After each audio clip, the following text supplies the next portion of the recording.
All right. Well, hello, friends. Andrew here. Popcorn and whiskey. I am the face who runs the place. Thanks for tuning in. Let me get my few things going here just so everybody can come on and play with me and things of that sort. All right. Come over there. Do that. Come over here. Do this. Okay. And do this. Boom. Boom, boom, boom. All right, so here we are, popcorn and whiskey. Hello, as I just said, I am Andrew. I'm the face who runs the place. A little bit late start tonight. Excuse me, and here's why. Well, first of all, let me do this the right way. Salute, here we go. All right. We've had, where I live, we've had some major stuff going on this week. Not so much this week. Since Thursday, about 3 p.m. my time. Holy moly. The winds opened up and blew like the dickens. You wouldn't believe. Man, oh man. That was something. And we have, all over my little town here, there's trees down, power lines down.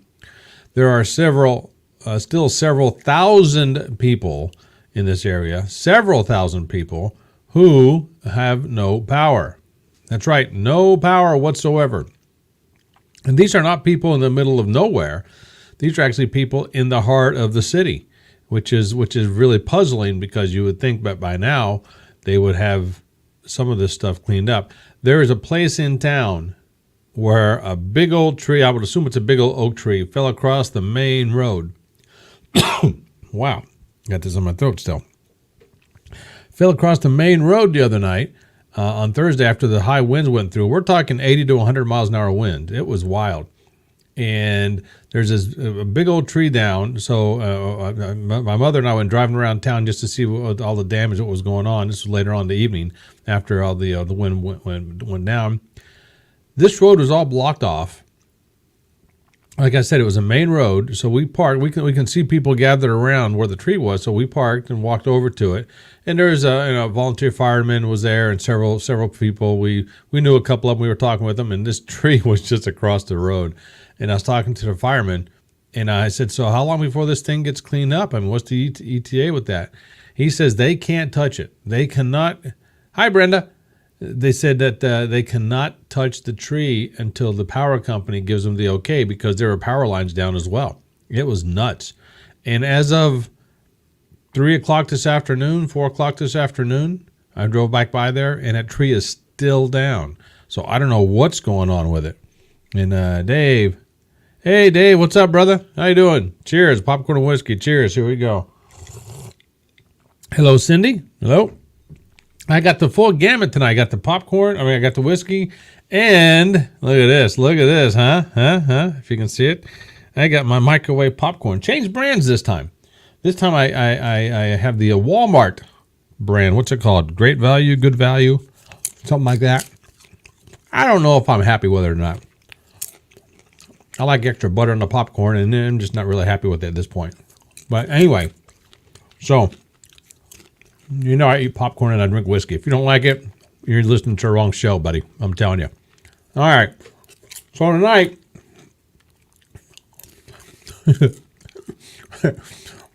we got all kinds of stuff we're going to talk about. I'm going to give you updates on different podcasts which I have been doing and which I have been host and also the guest on. Amen, brother. That's right, Dave. And so I'm going to give you some updates on that, see, and tell you what kind of podcast I have coming up, which ones I will be the guest on, and which ones I'll be hosting, which is pretty interesting this evening. So that's pretty good. We will definitely get into NASCAR. We're at Chicago this weekend. Don't get me started with this one. Well, you're not going to have a choice. I will be talking about it. Unbelievable to me. We're going to talk about the Supreme Court stuff that happened this week. Ooh. Do you hear that? Thunder, baby. As soon as I said it, it's the Supreme Court. That's pretty cool. So we're going to talk about that. And it's still rattling the house. Wow. So if I go off air, you'll know why. You might want to call 911 at that point. Not that Dave knows where I live, but not that everybody does. But we'll be doing that, and we'll be doing YouTube Reels. That's right, we'll be doing YouTube Reels later on. One of those kind of things. Okay, so first of all, my podcasts. Here's what's happening for July 1st. Let me get out my my July calendar here. Okay, wait a second. I'll have it on here. Oh, yeah. I have been asked to be a guest on a podcast. I'm not even certain what the title of the podcast is, but the subject matter is single folks older in age in the dating world. Interesting, huh? Yeah. So that ought to be cool. And when the lady asked for guests or people who would like to be a guest on there, I told her, I said, that's I fit the criteria, but just to let you know, the podcast that I run is a fitness-related podcast and also the Popcorn and Whiskey live stream podcast. She says, that's irrelevant. You can talk on a mic, right? I said, yep. So you can talk about dating it. For old man dating, right? Yep, there you go. So I'm right in line. I can do that. So that's one of the podcasts I'll be on this month. Also, somebody else asked me to be on the other day. What the heck was he? I even forgot the subject matter he was on. This is wild because lately, more than just the health and fitness stuff for me, is we're talking about different subjects. So I'm getting into that. Also, if you're out there and you're local, and if you can help me out with this, I would really appreciate it. I am in a position right now where I will be talking to groups for fundraiser purposes, whether it be for a local charity, for churches, for organizations. I have a talk about an hour long. I can make it longer if I need to, all about the fitness world, fitness over 50. And it doesn't have to be in the fitness realm, health and fitness. It can be, it doesn't have to be in the over 50 realm. It is health and fitness. It can be in any age. In the talk I put together, it's a fun talk, presentation. I get on stage, do some stuff. And we just chit-chat. This cough has been lingering for the last week, and I don't know why. So sorry about that. If that bothers you, well, hey, you probably wouldn't be here to begin with. Anyway. Also, if you see over here, I also say, buy me a drink. That's right. You want to support the show? Please support it. You can buy me a drink. Go to andrewpoletto.com/drink. And let me just show you what that does. Hold on a second.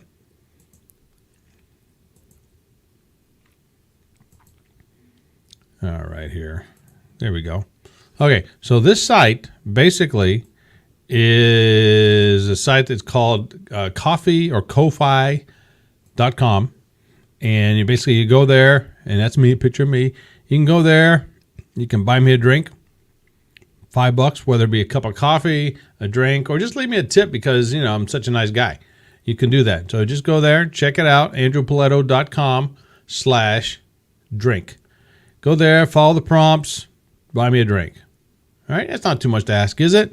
No, of course not. So appreciate it if you could do that for me. So go over there and check it out. I will be doing more stuff on that site. I know I said it last week, but I completely forgot. My plan was to start doing stuff on Thursday because I had a lot of extra stuff I was going to be doing. But then when the storms hit and we were without power for about 24 hours, there are some people in town right now. That's what I was getting at before, who are still without power. They are in a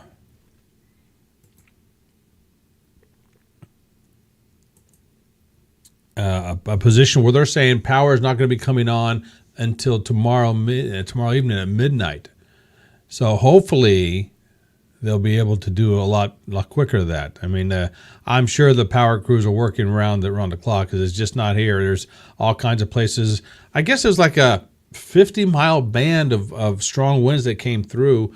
So we went through eastern Illinois, western Indiana, Midwest, where we are, going up north a little bit and hitting some towns over there. So there are quite a few people who are without power at this point. So I would say if you're listening to this, I'm praying for you, brother. But if you're without power, chances are you're not listening to this.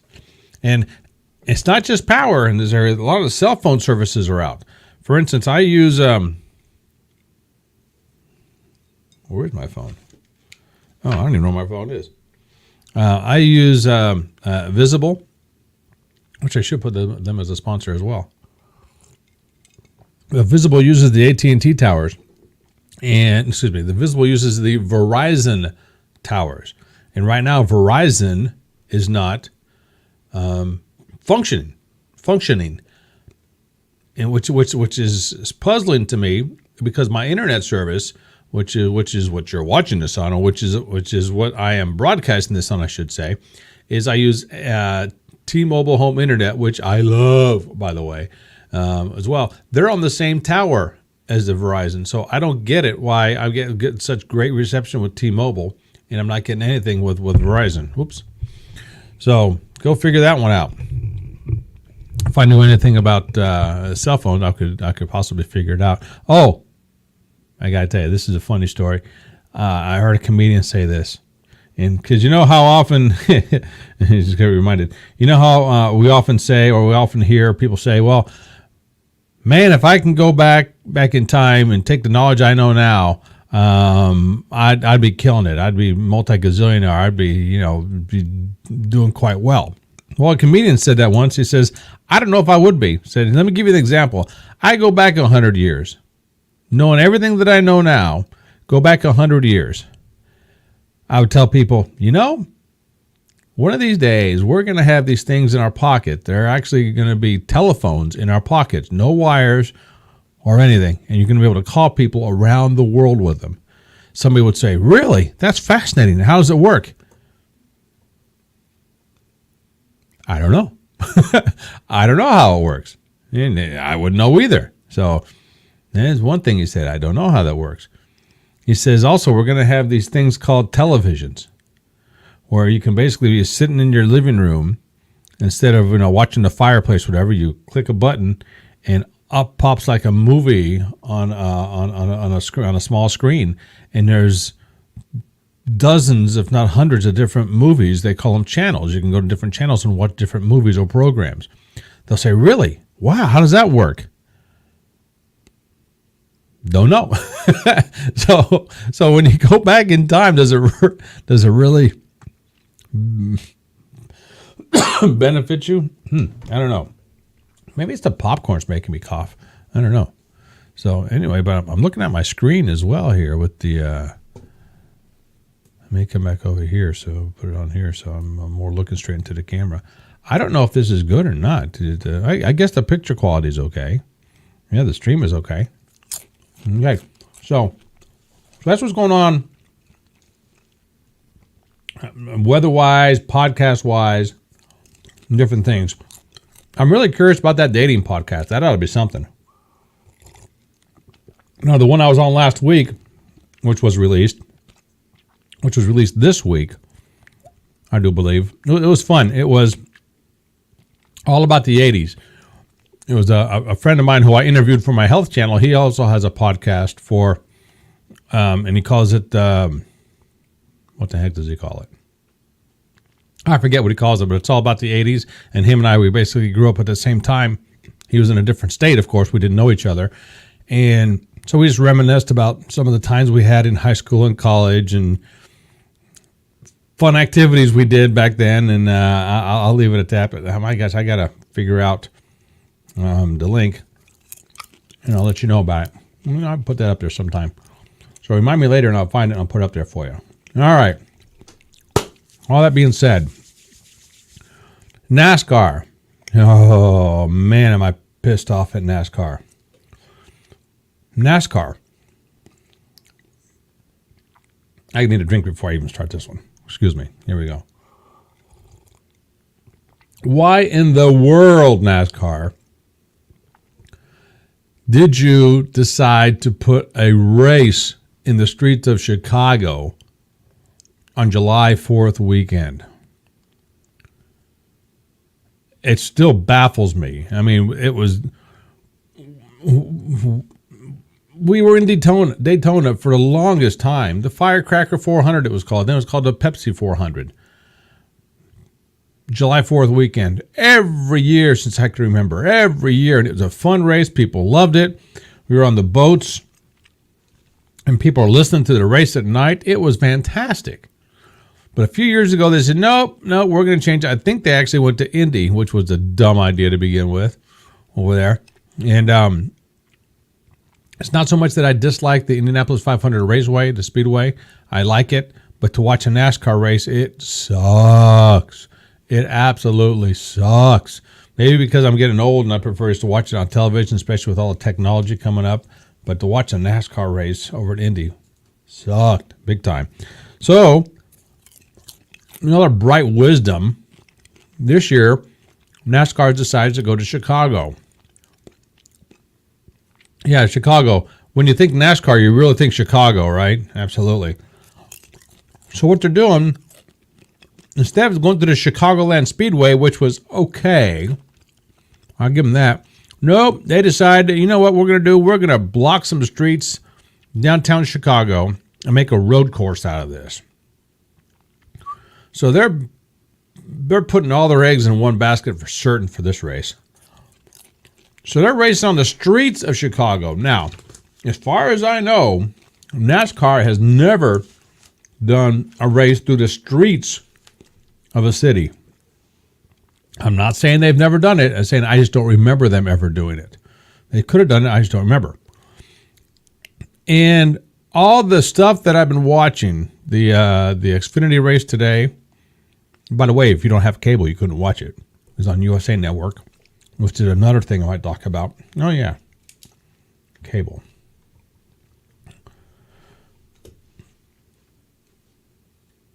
So they're going through the streets of Chicago. They got some hairpin turns or some 90-degree turns, what they call blind turns. You can't see going into the turn, so you don't know what's on the other side of the turn. So if somebody spun out right there, you're basically screwed. Which to me is problem number one. Dave said they did a road race in Miami. The NASCAR did. I don't remember that. Don't remember that at all, Dave. I have to go back and check on that one. Because every time they went to Miami, they went to Homestead. And they did the race at the Oval at Homestead. I don't remember them going through the streets of Miami. I'm not saying they didn't. I just don't remember. And I've been a NASCAR fan for a long time. I just don't remember that one. All right. So anyway, so they're going through the streets of Chicago. Chicago, Illinois. Not known for any kind of NASCAR or Southern anything. And NASCAR is predominantly Southern, good old boy racing. Sorry, but it is. That's just part of it. All right, not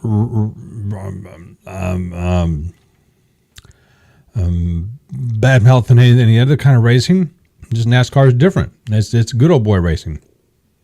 Usually, they used to do all ovals except for Sears Point, which is I do believe in upstate New York, and Sonoma, California, which those are two road races. Okay? They used to do all ovals except for those two.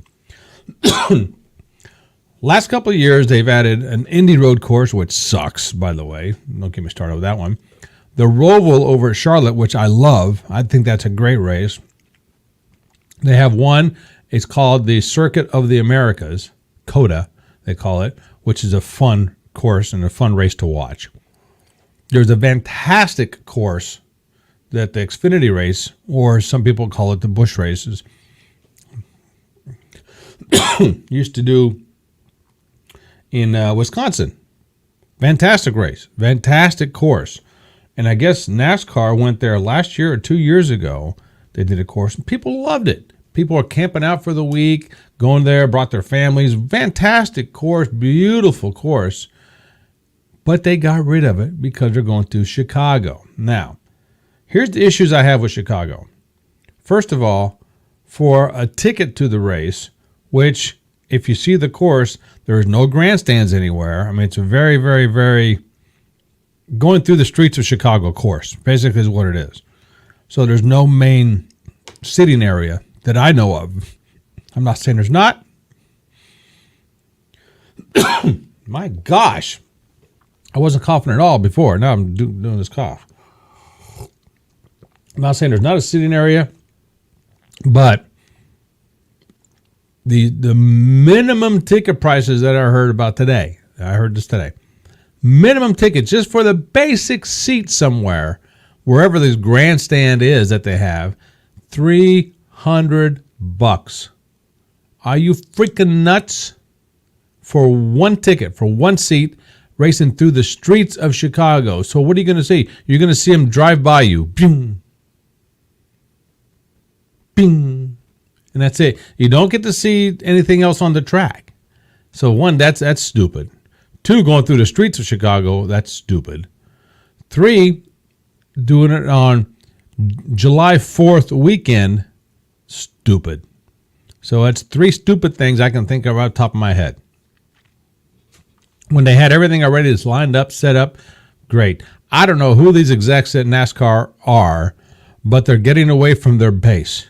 They're saying, well, we're trying to create new fans. That ain't the way to do it. You're not going to find new fans in Chicago at a road course. Sorry, you're not. You're not going to find new fans at the LA Coliseum, which, yes, they have a race at the LA being Los Angeles, the Coliseum. They're bringing a bunch of dirt. And it's a quarter-mile dirt track. And to bring the crowd for the last 2 years, the ticket prices themselves don't sell. Any place else in the NASCAR world, they would sell. And that's all they need to do is say, hey, we're having a race on dirt. We're going to sell these tickets. Nope, not in LA. Again, another mecca of NASCAR. Ugh. They have to bring in people for concerts. Have no problem with that. The concerts they're bringing in are rap artists.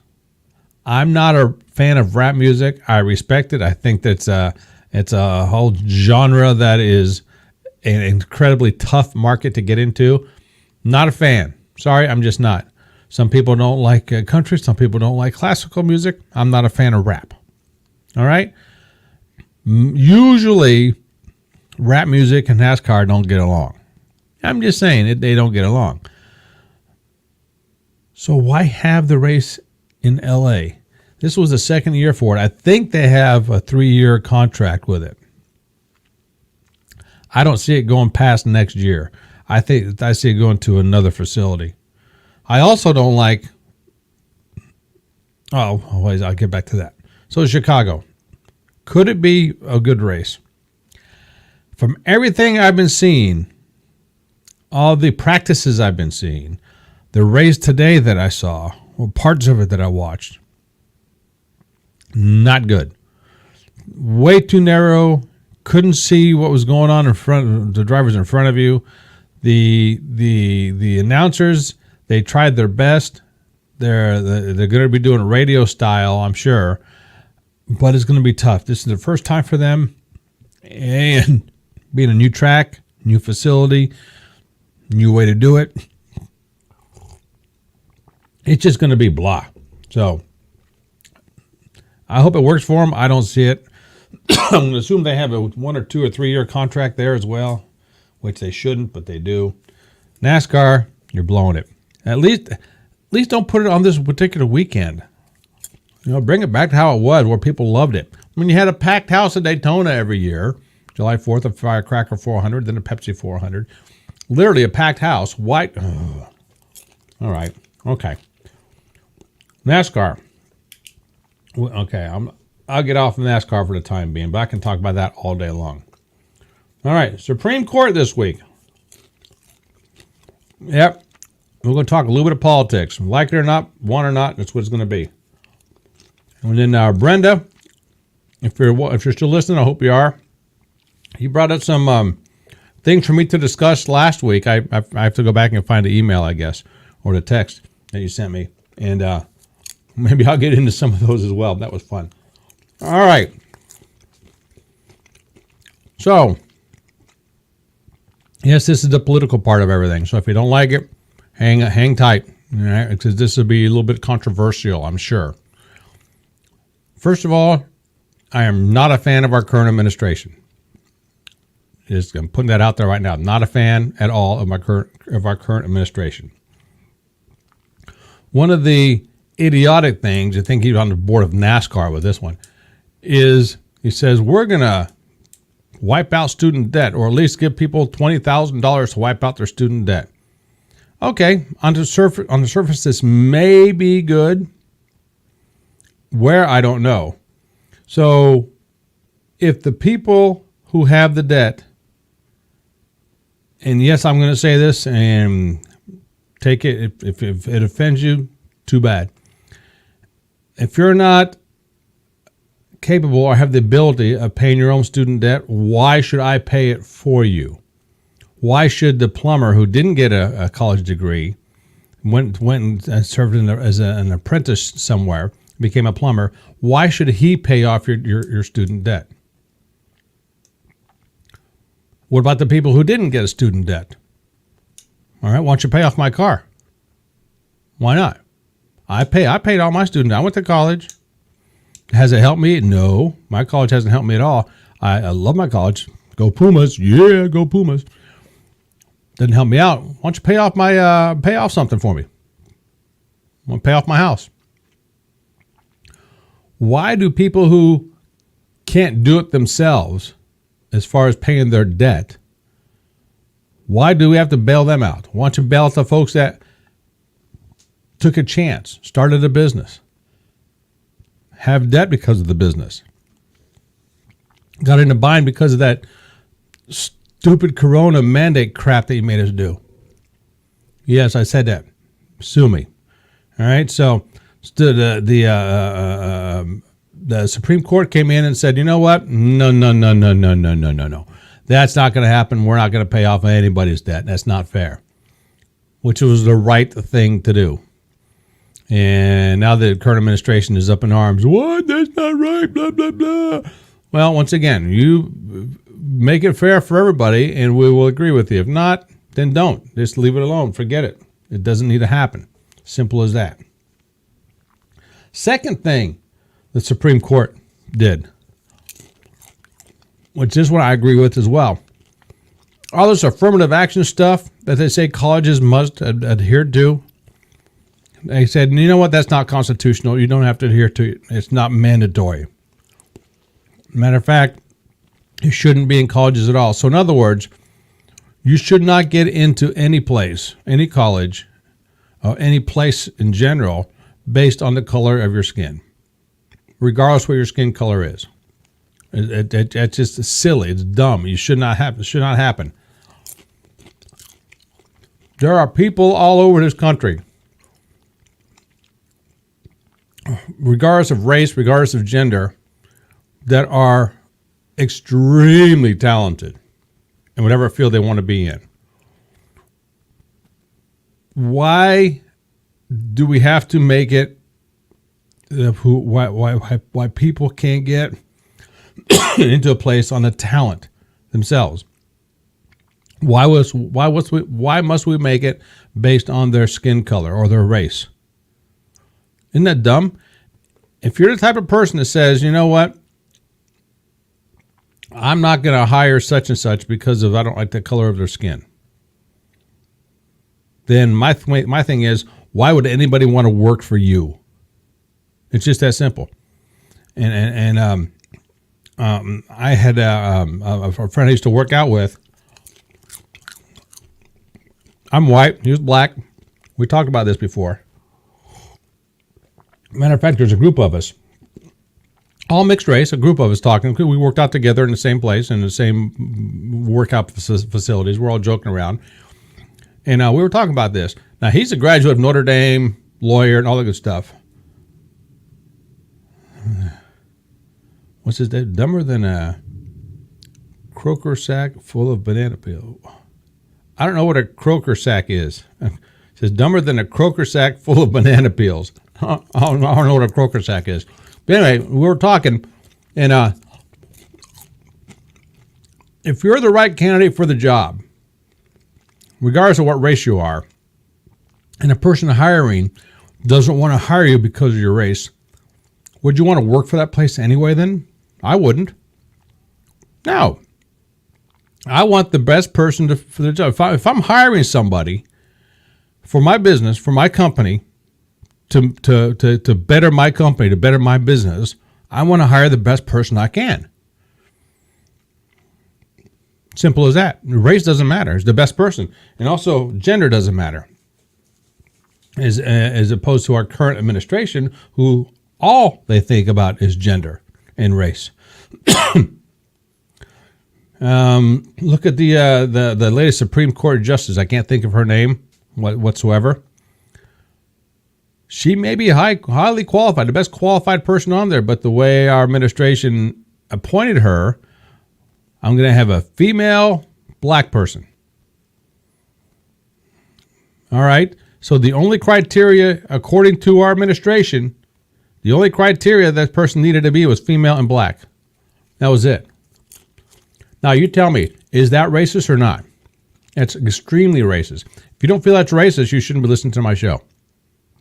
Don't want to get into politics too much, but I will because that's part of it. But that's an extremely racist position to take right there. I'm only going to hire somebody if they're a black woman. I'm going to hire somebody if he's a white guy. All right? And how would you feel about that? I'm only going to hire somebody if he's a white guy. That's racist too, right? Of course it is. That pisses me off. So the two things that I know of that the Supreme Court did this week, thumbs up. I agree 100% with them in all walks. So there you go. All right. I will scratch that off the list. Podcast. All right. Let's talk about cable for a second. I know I'm all over the place today. I'm going to talk about cable. All right. I'm going to have to go get a fill up here in a second. All right. Talk about cable. In my area, our cable company is, what is it? Oh, yeah, it's called Sparklight. When I was down in Florida, we used Comcast, which turned to Xfinity. When I was in Cleveland, we used a company, it was called Cox Broadcasting, COX Broadcasting. They all basically work the same. They charge you an X amount per month for whatever package of channels you get, right? Dish does the same thing, DirecTV. Matter of fact, is DirecTV and Dish, didn't they merge? Aren't they the same now? But anyway, that's how they work. And more, I mean, I'm not going to get into the history of cable television, which I could, but I'm not going to. But the trend is more and more people are what they call cutting the cable, cutting the cord. And they're going to more streaming services and using antennas. By the way, if you've never used an antenna before, holy moly. Remember the rabbit ears we had when we were kids on back in televisions? Well, yes, those rabbit ears still work, even though back then it was all analog stations. Now it's all digital. You need a digital converter, which is a whole other ballgame, which we won't get into. But the antennas have become so sophisticated.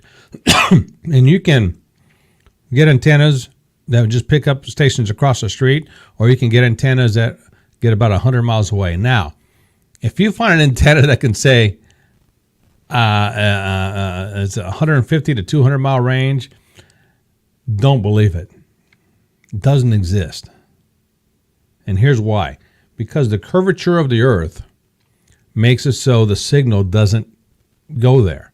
You can't receive a signal from the straight signal more than, I think it's either 90 or 100 miles away. I forget the exact number. It also depends on how high the antenna is and how powerful the antenna is. Now, this is television signals. Radio signals, different ball game. We're not talking about radio signals, just television signals. There have been signals that bounce off the atmosphere and keep bouncing. It's like a ping pong ball bouncing off the atmosphere, and it comes to your antenna. But my whole point is, if you get an antenna, a television antenna, the picture is crystal clear. I mean, we're talking better than HD quality in some of these cable companies. Why is that? Because when the cable company gets a signal, all right, let's use this pen for example. All the signal for all their television programming comes into a point and goes through a cable. So they have to take the signal and what they call compress it. So if one signal, let's say it's just your hand is a signal coming in, and this is the best quality signal you can have. All right, the picture comes across just like this. Now, to get more and more of these signals into the same tube or the same wire, in order to do that, you have to make room for it. So this signal has to be basically what they call compressed, like this and also like this. So your picture is now all of a sudden wrinkled a little bit and compressed. So you can't get top quality because it has to go through a little bitty place, the wire, to get to your house. If this is making sense. With an antenna, it doesn't, because you got this big range scope coming from the broadcast towers broadcasting out there. So your antenna has a wide range, a wide view, if you will. It picks up that signal, so it picks up the full signal. It comes into your television, and the picture quality is superb, absolutely superb. Now, do you get as much programming? Probably not. But think about it. Do you watch all the programming that you have on your cable? Some people are paying. I talked to somebody the other day who's paying $150 a month for his cable service. That's a lot of money. I'm sorry, I don't know. Maybe it's not to you, but to me, $150 a month is quite a bit of cash. You can do quite a bit with it. So with the cable coming in, change it to an antenna, get some streaming services, and you'll be good to go. The antenna, regardless of where you are, you should always, always, always be able to at least pick up ABC, NBC, CBS, Fox, and some PBS stations, minimum. Now, a lot of these stations, on top of those 5, you're going to have what they call sub-channels. You're going to have all kinds of different programming in addition to those. So, for instance, right now, my antenna, I think I pick up 20 stations or 21 stations. When I lived in Florida, my mom still does. In there, we pick up stations from Tampa and we pick up stations from Fort Myers. On a good day, because Tampa is so far away, on a good day, we should be able to get a good 70 to 80 channels. Now, a lot of them are repeats. Yes, they are. That's just the nature of the beast. All free, not paying for it. So you pay for the equipment once, make sure you get good equipment. And all of a sudden, boom, you get all kinds of great programming. And being in a market like my parents are, my mom is, come football season, if you're a football fan, if you're between two markets, she's able to get the Tampa market to get the Buccaneer games. And from Fort Myers, a lot of that's picked up the Miami games, the Miami Dolphin games. So she basically can get 2 different markets. If you're in Orlando, believe it or not, if you live in Orlando or thereabouts, you should be able to pick up Tampa no problem. Maybe you could pick up Jacksonville, so you get 2 markets that way. I doubt if you can pick up the Miami markets from there. You might be able to, but I don't know. If you're around Lake Okeechobee, and Dave, you know where that is, you get the right kind of equipment, you should be able to pick up the Miami market and the Tampa market for certain. And if you like basketball, you can get the Orlando market as well. So there you go. So you can get all kinds of stuff with antennas. Highly, highly, highly suggest you get antennas. I follow a guy on YouTube. He's called the Antenna Man. You got a question about antennas, man? He can hook you up, no problem there. All right. Oh, hey, here's something. I forgot to put this in earlier. Where is it here? Oh yeah, I got a hotline. That's right, baby. I'm high tech here. You want to come on live with me? You can call this hotline. You call that number, and I'll put you live on air with me. We can chit chat. All right? Because I said before, if you wanted to come on live on screen, you can. But this is a telephone call. You call that number. Right there, 765-505-7348. It's 7FIT, F-I-T. You can call that number and come on live with me.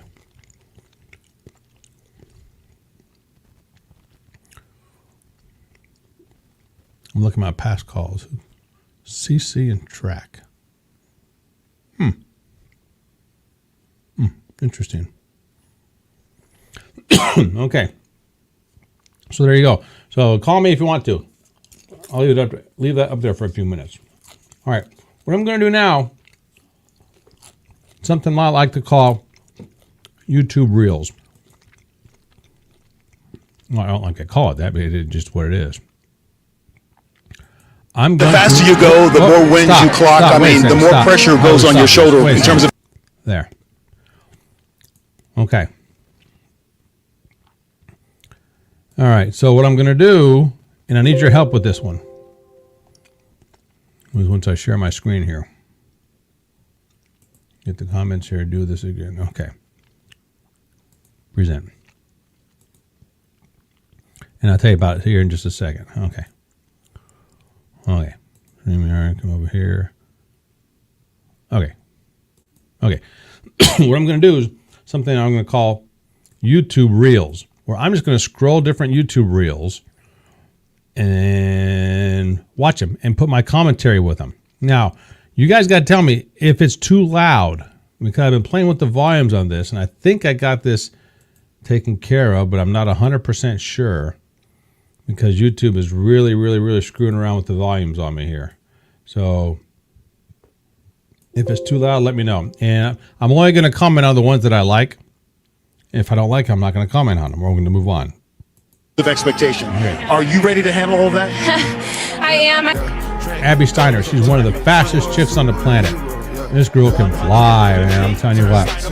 She has an unorthodox running style. And this chick can run. She's in the 200 meter and the 100 meter. Look at that running style. She's different. All right? One of the fastest women in the world. So she got when they say that women find 80% of men as unattractive, that means like not even, you wouldn't even think twice. Not okay, not mid. Like they say they're ugly. Imagine going through life where 80% of the opposite gender didn't think you were okay, didn't think you were average. They thought you were ugly. Yeah, so? And one day, we'll all feel that one day when we hit 50. Because men aren't lining up to date most 50-year-olds. One day we'll all feel that, but I think it's very, dismissive of the other person's point of view. Yeah. Because I don't like her. What's this guy doing? Is a saw nib. They appear A on saw nib. saws made before World War I, and they have mystified craftsmen ever since. Don't know what it is. I once took 4 Dolph weeks Ziggler. off to do a movie, which normally takes 8 to 12. During those 4 weeks, I go, cool, I'll be off TV. People forget for a minute. We booked a live event in the city I was filming the movie, and we switched the scenes in the movie to have kidnappers drop at a wrestling show. And they booked a wrestling show and put me on it, and I couldn't even have like 4 weeks off TV. I once took 4 weeks off to do a movie, which normally takes Dolph 8 to Ziggler. 12. Here's a During those professional 4 wrestler who is an extremely gifted performer. Why the WWE didn't do more with him or hasn't done more with him, I don't know. But he's what they call a worker. Even though he's the top of the line, he's definitely a main eventer. He can main event any program and steal the show. But for whatever reason, they don't like to give him titles, and they have him be like this tepid stepping stone for other performers. What is this? Prison bathroom fight scene. Okay, cool. I like these scenes. What movie is this? Boys know what's Oh, about Jack to happen Reacher. to you. You leave now. So I'll give you to the count of 3. 1.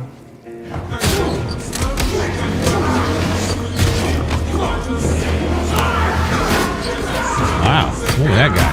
He's able to. Whoa. All right, now we get. Whoa, okay, we get too graphic here. Oh, keep your eye on lane number 6. Okay, keep your eye on this. Rasmus Wyatt of Allen. In the middle of the track. Mario Paul of Fort Scott. Paul of Fort Scott. Mills 400 hurdles of Highlands.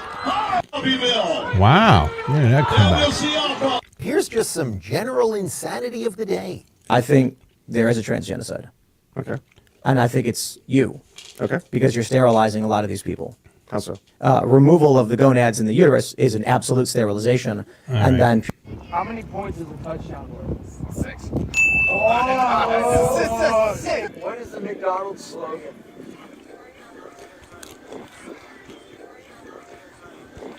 Okay, I don't know. Chicago response while Walmart left Chicago. Walmart here we told go. us in a statement that losing millions of dollars a year is forcing them to close these stores. People are outraged, protesting Walmart. We got politicians out there making speeches. They're calling Walmart racist. That Walmart was completely destroyed during the riots. They even set something on fire in Yep. that store, set off the sprinklers and flooded the entire store. Yep. So Walmart said, okay, we'll give it another shot. We'll reopen the store. Talking to one of the managers in there, he was just telling me how bad the theft is. The day after Walmart announced that they were closing 4 stores, the very next day, somebody went in there and stole 6 TVs out of the store. White flight happens again. How do you steal 6 TVs out of store? I tell you right now, that's because management gave up. Employees gave up. First of all, no, you should not stop somebody from stealing from your store if you're just an employee. Sorry, your life isn't worth it, especially in Chicago. Here we go with Chicago again. But how do you stop somebody from stealing TVs? Hey, put that down. And if they don't, what are you going to do? But then how do you steal 6 TVs? You put them in a cart and push them out the door? Then they wonder why they left. Unbelievable. So, like, real question, real shit. Okay. Do girls, like, purposely tuck the shit in the back and pull this forward so their ass, like... No, you want to see right now why I do that? I swear, it gets caught in my booty crack. Nuh-uh. Yeah, it does. The shirt gets caught in there. Yeah, when you squat. Oh. Because your cheeks spread when you squat. And then when you come up, they clench. It like gets like caught between Okay. it. Now you know. Now you know, boys. Why doesn't that happen for me? What? I need a bigger ass. So, like, real question, real shit. When I got fired from when Vince, Stephanie, Shane, and Paul were all in the ring to fire me, we couldn't even talk because the crowd was just chanting everything about me getting fired. And Hunter literally walks over and he's like, whispers to me, he's like, you can't pay for this kind of heat. And I was like, but they think I ruined Raw. When I got fired from when Vince, Baron Corbin, he was an up and coming talent. He had something going on, and whatever reason they didn't like him. The word repent literally means to turn away. All right. What is this? Oh no, my God, the stopper is getting pulled in. Okay, drum implosion. I guess this is showing how the submarine did it. Throw some water on it. How did it do it? Yeah. Oh no, just grab Take too long. I have the biggest purchase in Walmart history. Shaq. 70,000. What did you buy? 70,000. So I get Walmart. Yeah, Walmart. So I get traded from Miami to Phoenix, and I'm the type of guy I have no patience. So when I get to Phoenix, they have an apartment for me. Nothing's in it. So 2, 3 in the morning, I got to go get 4 or 5 TVs. I got to go get printers. I got to go get laptops. I got to go get appliances, sheets, towels, underwear, T-shirts. So at the end, it was 70,000. So I put my credit card in and got declined. So I pulled it out. And I put it back in, said decline again. So now I'm saying, I know I'm not broke. Shaq. So then I just said, all right, I'll be back. So then the American Express security called me. Hey, man, somebody stole your credit card and they spent $70,000 at Walmart. I said, no, that was me. What the hell are you buying for $70,000? So they turned it back on. It's a true story. I have the biggest purchase in Walmart history. Shaq, if you ever get a chance to listen to Shaq tell some of his stories, they're funnier than heck. What does Pride Month mean to you? We would not like to answer your questions. Okay. The police are already. He's getting too close. He's putting the microphone 6 inches. I'm just asking questions. No, we're not interested. If they don't want to answer questions, please back off. He's harassing us. No, I'm not. It's not necessary. You just. They can stay right down there. They don't need to. They don't need to. This is harassment right here. It's snowflakes. You can't make it up. Hey, how's it going? Careful of this one. Big protester. He'll put you on YouTube. He'll blast you all over social media. Beaufort. What does Pride Month mean? What do you think you're worth an hour? Give me 30 and 100. 30 and 100? All right.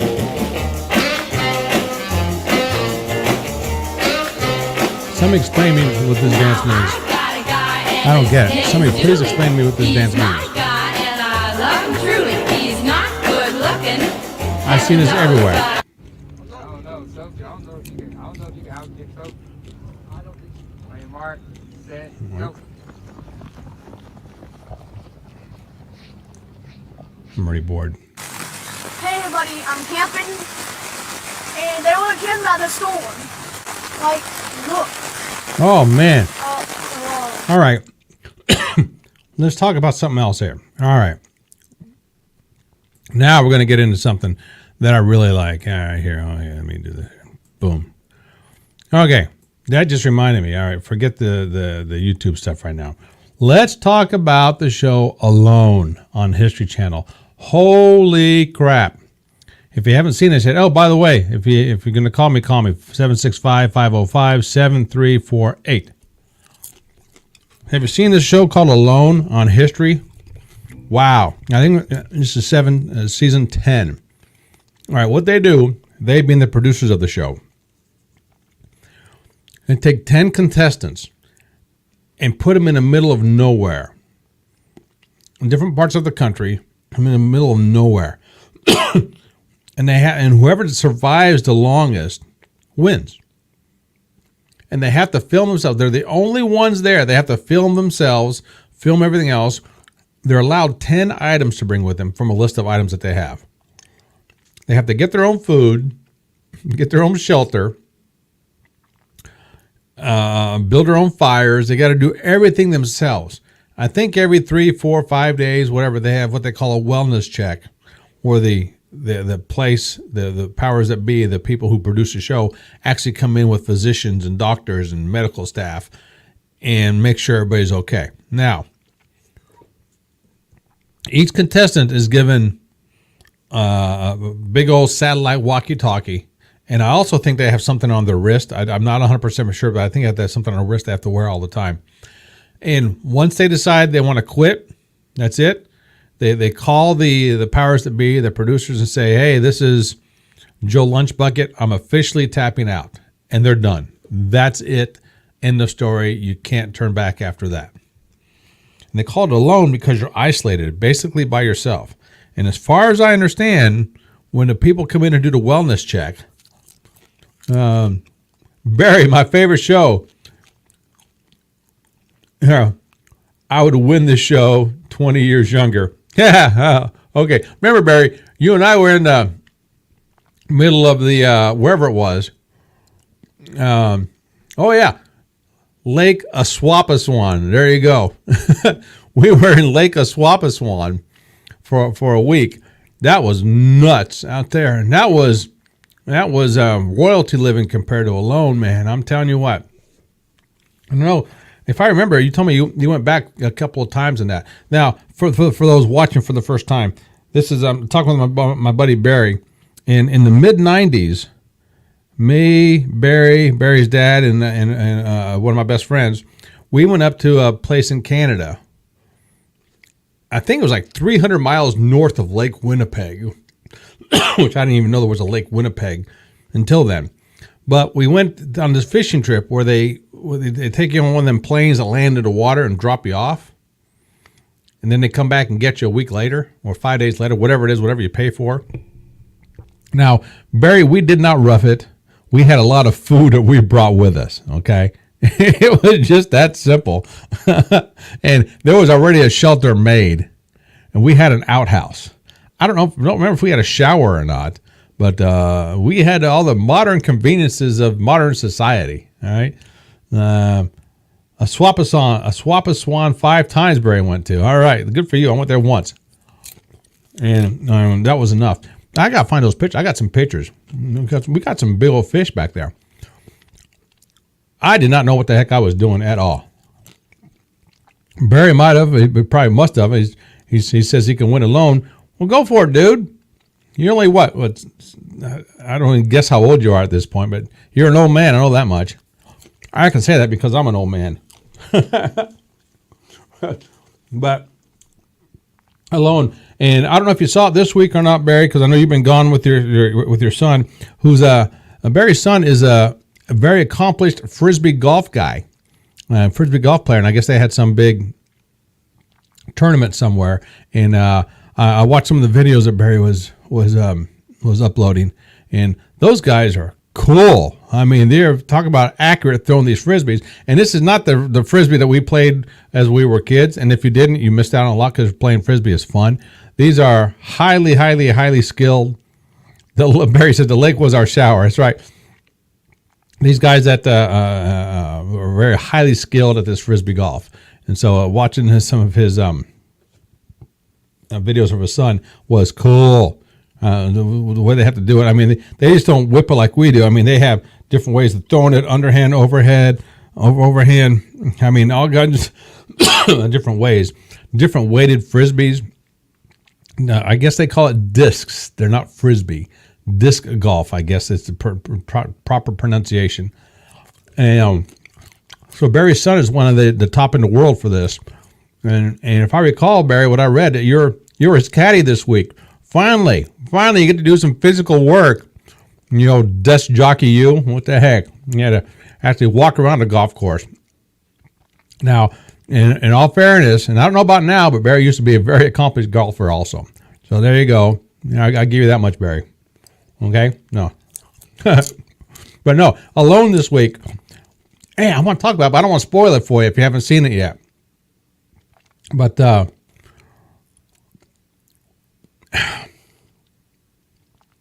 there were 2 people that made incredible shelters this week. Like, wow, they put a lot of time and effort into this shelter. I didn't agree with it, but they put a lot of time and effort into the shelter. Oh, speaking of that, the very first guy that got out, that tapped out about 2 weeks ago, I don't remember the people's names. And I have a real hard time remembering these people's names. But I picked him from the start. I said, I like this guy. I think he's going to win. And he was the first one to tap out, the lazy bum. I was so ticked off at that. But usually the first 3 or 4 seasons, in the first episode or 2, I usually picked out the person that eventually won it. And I don't know if that was subconscious because of the way the producers and the editing went, that they made it. And most people picked them.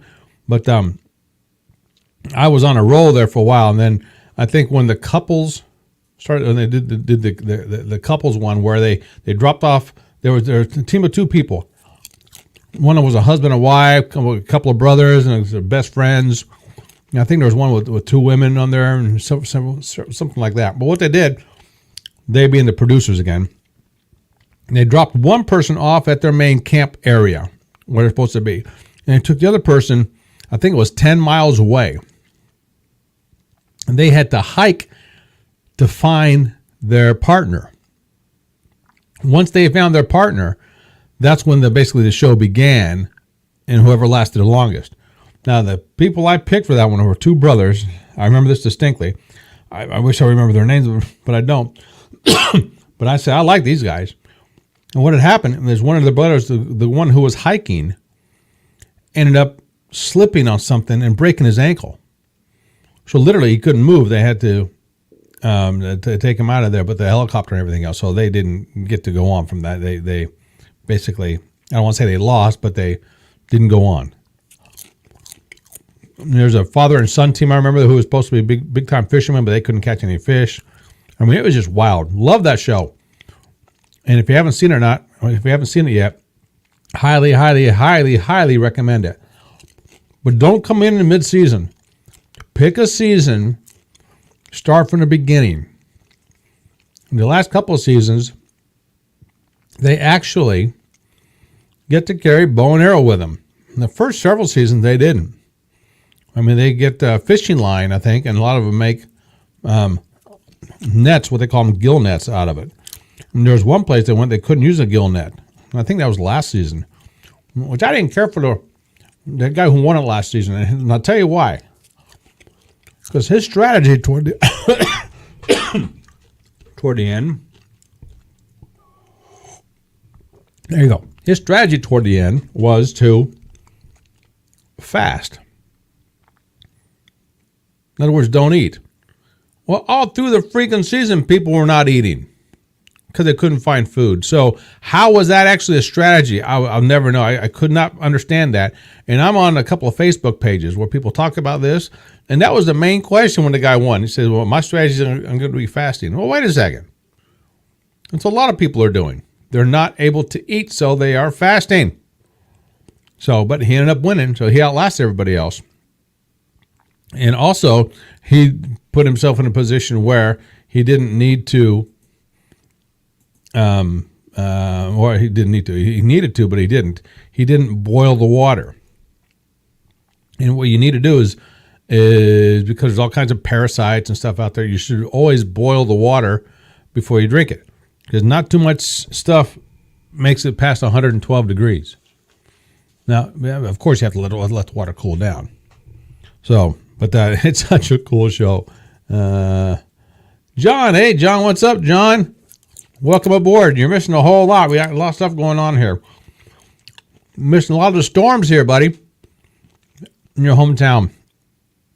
We had some high winds the other day that rocked this town like you wouldn't believe. I mean, there were trees and limbs down everywhere.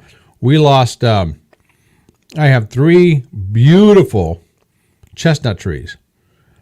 And I have several trees that are dead on my property. You know, so I'm just waiting for the wind to blow them down. But the winds came through and took a great big branch off of one of the trees, or 2 of the trees, and almost destroyed the 3rd tree.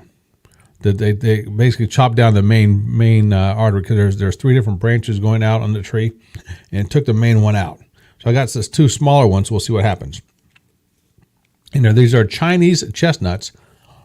Now here's a funny story. So last year, because we get so many of them, we're not going to eat them all. I decided to put them on Marketplace. And so I was selling the Chinese chestnuts on Marketplace. That's right. And right away, people are saying, those are Buckeyes, they're going to poison people. Don't put them up there. So I had people arguing with me that these were Buckeyes. And I said, dude, I've been eating these things for the last 20 years. I'm still kicking pretty good. They're not going to poison you. They're not Buckeyes, first of all. They are Chinese chestnuts. So, John, I've been watching. Y'all got it hard. Sorry you lost your chestnut. Yeah. So thanks, John. So, end up selling, I don't know how many, at least 100, if not 200 pounds of chestnuts, because we got chestnuts galore everywhere. Actually, I have 5 total trees, and so hopefully they're going to produce this year. And during the drought, I was actually watering them pretty good. I also have a couple apple trees and a couple pear trees. I got 1, 2, 3 apple trees. 1, 2, 3 apple trees. And 3 pear trees. Of those, only 1 gives me apples and only 1 gives me pears. And when I say gives me pears, I mean this pear tree gives me a ton of pears. So much so that the branches break off because there's so many pears on it and it gets so heavy. And they say, what do you do with all those apples? What do you do with all those pears? Well, first of all, I got to get the squirrels from eating my apples. They leave the pears alone. But the squirrels get the apples. Like right now, when the apples are still a little bitty, they go up there and take the apples off the tree, bite 1 or 2 bites out of it, and then drop it. So these squirrels, I have a feeling there's going to be some lead poisoning going on real quick with these squirrels. they're going to be meeting a fate that they shouldn't.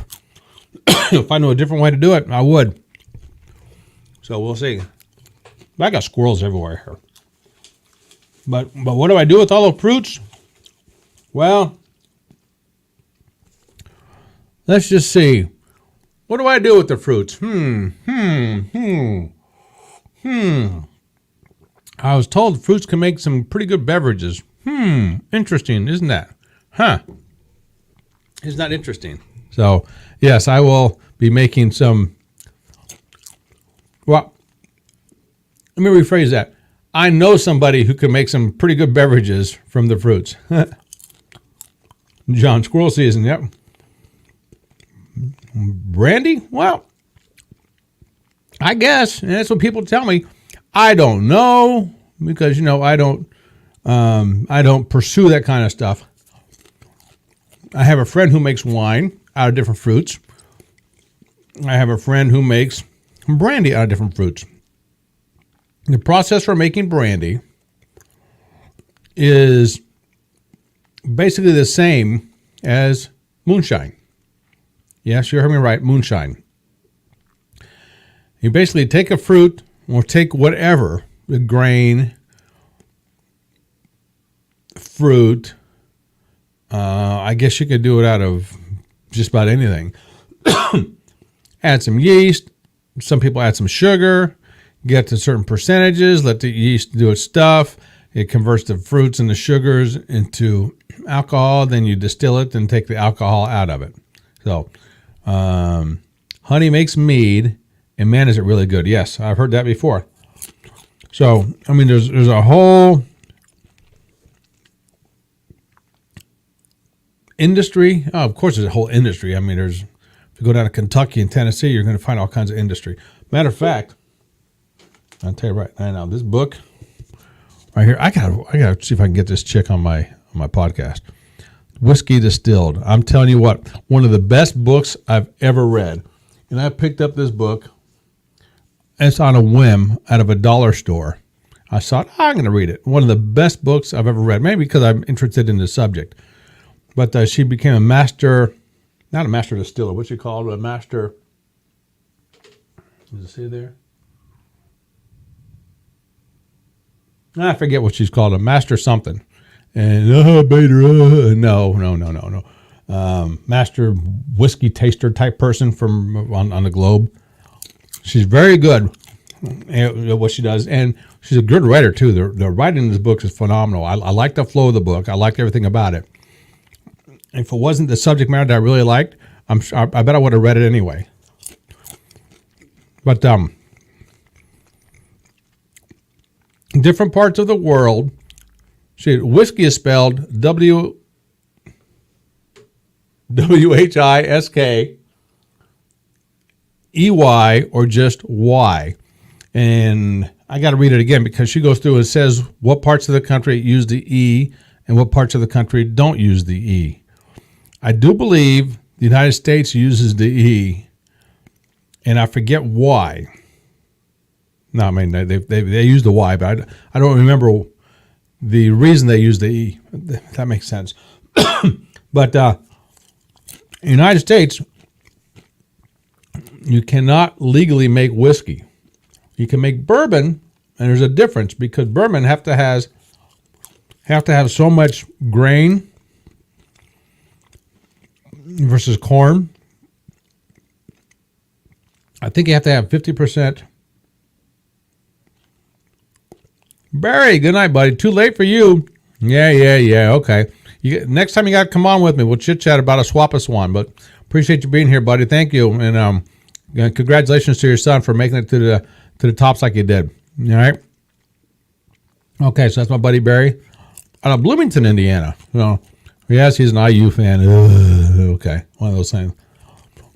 So all right, so the whiskey, the bourbon is made from. That book outlines it all.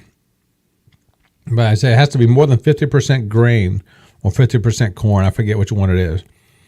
And then you have you can add wheat, barley. Yeah, John Barry's an IU fan. True blue IU fan. He's actually, and this goes back to our age a little bit. I would assume he still is, but he used to be real good friends with Kent Benson, who was one of the IU greats. Okay, so, but anyway, went to whiskey. So they go in bourbon, and they get the color, believe it or not, from the place it's stored, because any kind of alcohol that goes through a distillation process comes out clear. Don't know about beer. I don't know if beer goes through a distillation process or not. But any kind of alcohol, once you heat it up and it turns to, because here's how it works. Alcohol has a less evaporation temperature than water. So water boils or becomes a vapor at 212 degrees. Alcohol, I think it's 185-ish, 190, depends on the type of alcohol you want. So you want to make sure you keep the temperature about 185-ish, 190. So the alcohol evaporates and not the water. And as it evaporates, it rises. That's when you see the stills, like in the old Beverly Hillbillies shows, where you see Granny, she had a big pot still, had a big pot, and you had that coil going through there, and it dripped out, her rheumatism medicine. Let's see here. No, let's see. John, no, beer is distilled. The distillation process is crucial for making liquors and spirits, but not beer. Rather, beer is merely fermented and malted and matured in a complex process known as brewing. Okay, I'm not a brew guy for beer, so there you go. So anyway, the distillation, once the alcohol evaporates, it goes through the tube. So it turns into gas form. So in order to make it liquid again, you have to cool it back down. Hence, they call this a condenser. So you go up. So so evaporation, it goes up, and then you want to come back down in a tube type form, whether it's a circular tube or something to cool the vapors to turn it back into liquid. And that's where you see all the drips coming out. I know I'm doing this really crude, but that's basically how it works. And if you get it too hot, you get a lot of water with it. So you don't want the water to evaporate because you want as much pure alcohol as you possibly can. There's different ways to do it. So let's see here. John, got that from here. All right, John's cheating. He's using a website there. All right. I'm using pure knowledge here. All right, there you go. The difference here. So, but anyway, that's the easy part, believe it or not. The distillation part is the easy part. The hard part, or the more crucial part, if you will, is getting the stuff to ferment. Because you have to add the right amount of sugar, right amount of yeast, right amount of water with it. And some people say you have to expose it to air. Some people say you don't. I believe you should. I mean, it's always going to be exposed to air. I mean, what they call an air lock, and this is more crucial for wine than anything else, where it bubbles up. And I call it the bubbler. But for the fermentation, after you add the yeast to your product, after you add the sugar, and you can actually just add water. Here, that's all you need. You get water, sugar, and yeast. That's it. You do not need any more, because the sugar will be eaten by the yeast, and that will turn into alcohol. Then you got to take the alcohol out of that. If you add fruits and grains and stuff, the yeast actually eat the fruits, eat the sugars that are coming out of those, which gives it a different taste.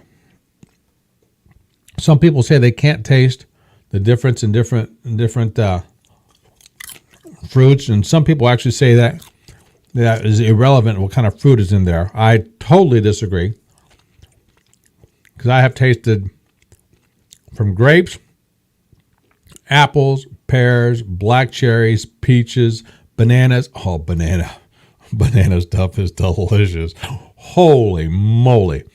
And it's so easy to do, but bananas, it's a whole different animal than everything else. And if you can get a bunch of bananas That's a distillation process right there. I'm telling you.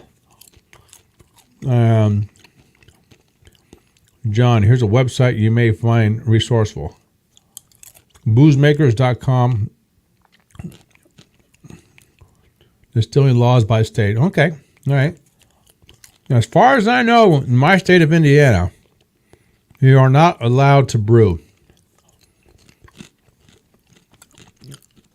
Now, I have not read up on it, but I've been told by an attorney, and whether he read up on it or just teasing me or not, I don't know, that in this state you are not allowed to brew.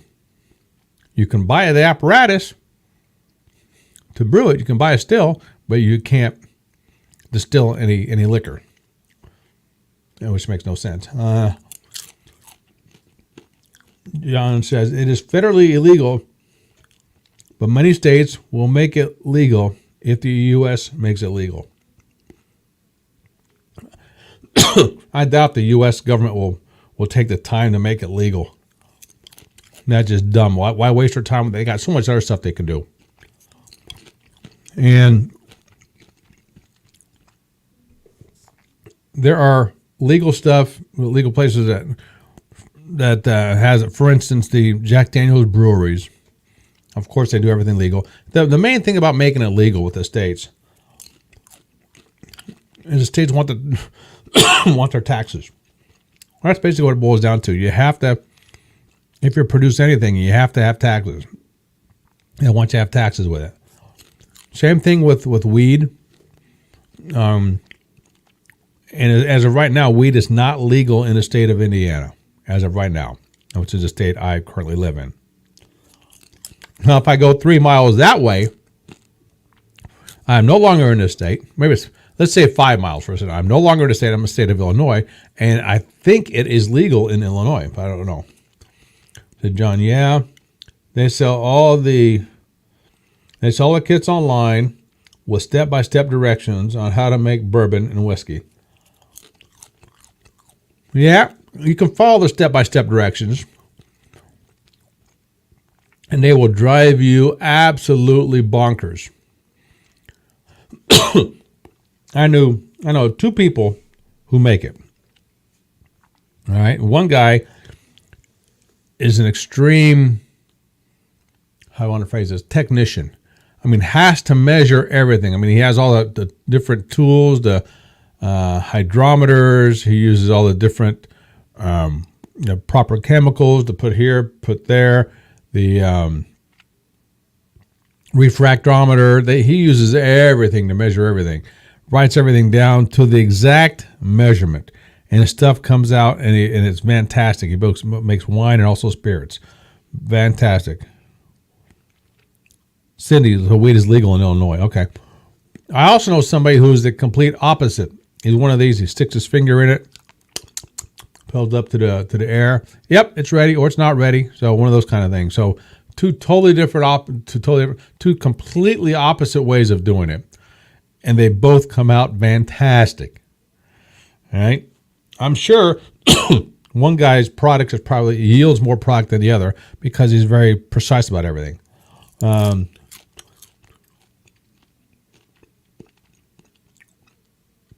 John says you nearly have to be a chemist to brew or distill. I don't know about brewing, but distilling, I totally disagree with that. You watch moonshiners? Those guys are far from being chemists. Do they know their craft? Yeah, but you can't call them chemists. So, and is Moonshiners a legit show? No, it is not. But there's a lot of backwood guys that do that. I know. Went to a hardware store once. I'm not going to tell you where or which state I was in. I lived in 3 different states. Visited hardware stores all the time. And I was asking the guy about homemade stills. And he tells me, he says, if you knew how many people in this area have stills, you'd be surprised. I'd probably help more than a half of them complete their stills. So, yeah, I know what's going on. It was funny when he told me that. So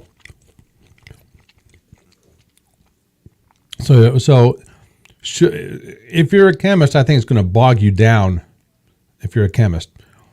Now, if you do it commercially, oh yeah, it's a whole different ballgame. You do it commercially, then yeah, you have to be precise about everything, every little grain that goes into the brew, so to speak. Every little sugar to the last ounce that goes in there. Different yeasts yield a different product. So if you're doing it for a hobby, it's a fun hobby. It's tough. Like I said, the hardest part, well, the easiest part is the distillation process.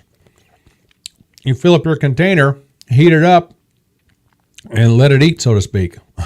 But the part until then is where you have to watch out. That's the part you have to keep an eye on.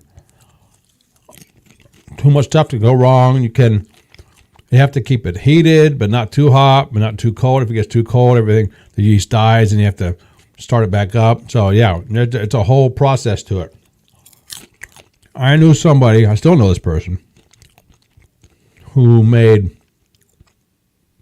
literally hundreds and hundreds of gallons of stuff per year. And all he used was prunes and raisins. And when I say he made big batches of it, I mean he made big batches of it. Didn't measure anything. He did the same thing every year. When I say measure, I mean with any kind of hydrometers or refractometers or anything like that. He didn't do any of that. He said, I use this many pounds of grapes, or, this many pounds of prunes, this many pounds of raisins, this much sugar, this much water, let it set for this long, I brew it, run through my still, boom, boom, boom, and then he was selling it. Yes, it was illegal. Yes, it was fantastic. Yes, he made good money from it. So there you go. But to this day, I even question him sometimes. I'll call him up. And I said, hey, how'd you do this? How'd you do that? He says, I don't know what you're talking about. I didn't measure anything.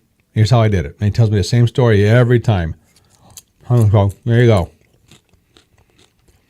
So, John, you being in Texas, I don't know what part of Texas you're in, but I'm going to assume you probably know some people that actually have done it before. All right? If you have, if you've helped them out in the process, that'd be cool. I would love to know what they used. I can't believe I still have popcorn left. Oh, got some on my shirt over here. Hey, going back to the popcorn, I don't know if I like this great value popcorn as much as I like the, I think it was the Orville Redenbacher I got last time. I don't know. Usually I like the great value stuff better. But who knows? Anyway, look at my list here. What else I was going to talk about? Oh, yeah. Brenda, I don't know if you're still there, but you gave me a list. Stuff to talk about. Let's see. Some of my frat brothers up at Purdue that hobby brewed at the frat house.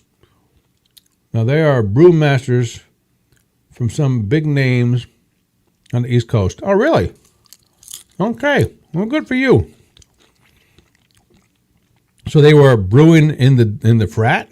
No, say it ain't so. Can't be.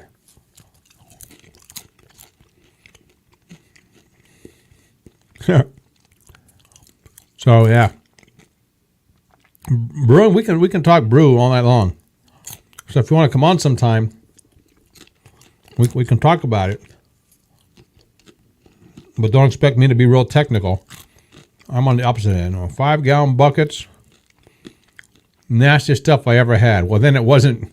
I wouldn't be bragging about it then. But when we were in college, we didn't care. It was just alcohol, right? At that time. Now, different story. If it's not good, I'm not going to drink it. As simple as that. I know too many people who still will at this point. Not me. If I don't like it, I'm not going to drink it. And I tell people all the time, stuff that I acquire. If I give it to somebody and I say, if you don't like it, you're not going to offend me. Just give it back. If you don't like it. Why? Because I can repurpose it. Or I know somebody that can repurpose it, put it that way. Right. Those guys kept up experimenting and got much better. Yeah, it's a different kind of hobby, that's for certain. So I mean, we can talk brewing all night long. Okay. So Cindy, if you're still listening, going back to what you said. All right. So Illinois, is it legal to sell weed, or is it legal to have weed in your possession? Because I do believe, and I've never looked into this, so I'm not 100% sure. John, I want to learn how to brew mead. I am already a beekeeper, so honey isn't surplus. Oh, wow. Wish we were closer, man. I'd love to get some honey to help with the fermentation process of some of the stuff. So, yeah, well, that'll be interesting sometime. In a beekeeper. All right, yeah, so going back to what I was saying, weed. I don't know how weed is in Indiana, if it needs to be sold. You are harvesting soon. You're going to send me some honey? Okay. I don't know how you do that, but yeah, absolutely. Let me know. Is that like the honey in a bear that you get at the store, in the little plastic bear? Is that the honey you get, the honey in a bear? Because that's good. I like the honey in a bear. Oh, man. So, and we can talk about this some. John, I need to get you on some night. Is the, not tonight though. I want to know, is honey, is it pure sugar?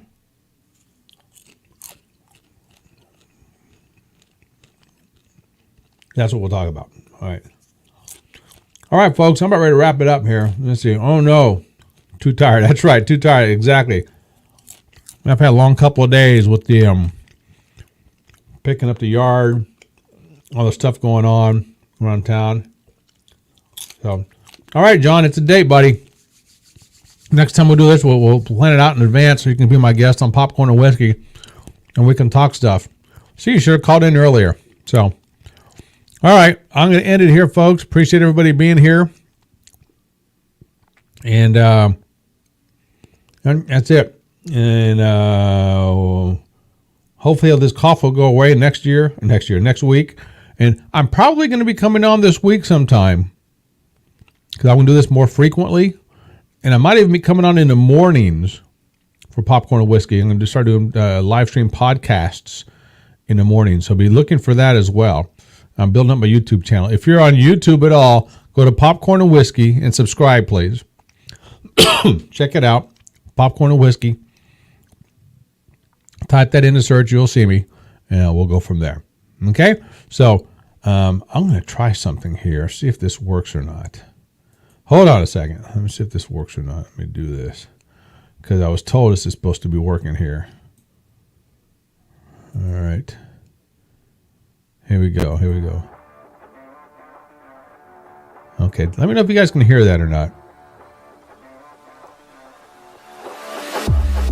Okay. This is my Popcorn and Whiskey. And if you can hear that, great, in the background. Because what's supposed to happen here is either I am muffled or the music is muffled. But I think I changed the settings so it's not anymore. So there you go. But anyway, that's my Popcorn and Whiskey. Appreciate everybody being here. Thanks, John. Glad I got power. Thank you. All right. I'm out of here. I am Andrew. I'm the face who runs the place. This has been Popcorn and Whiskey, Saturday night, July 1st, 2023.